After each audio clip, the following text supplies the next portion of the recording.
allow religion to capture you and tell you you don't need things. You need only Him. You need Him to restore things.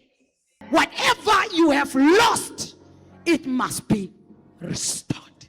You must know, what did I lose? Because it can't be restored until you know it. Then you are intentional for the restoration of it. Indoda ithi imbazo ewile. Enye yezinkinga ukuthi awuzazi izinto ezekulahlekela. Ngalahlekelwa okuningi, yini okuningi? Lo mfazi ku-first, is it 1 Kings chapter number 18? She lost the land that had crops, and she lost the house. So the king Jeroboam, he says at that particular time, restore things. Restore.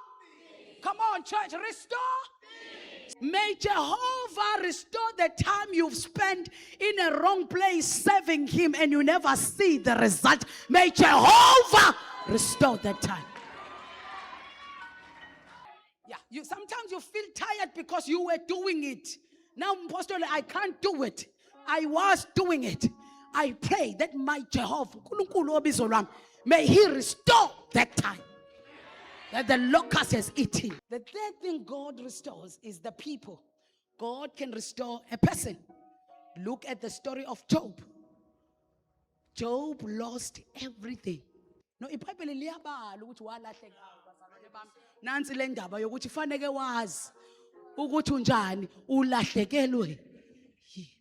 Amasimu, izilwane, inkomo were things. Kodwa abantwana nonkosikazi were people.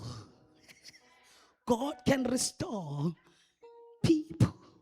iBhayibheli lithi isiphetho sikaJobe asifananga nasekuqaleni. Lithi waba nabantwana abahle kakhulu kunalabo babemlahlekela. Waba nonkosikazi omuhle kakhulu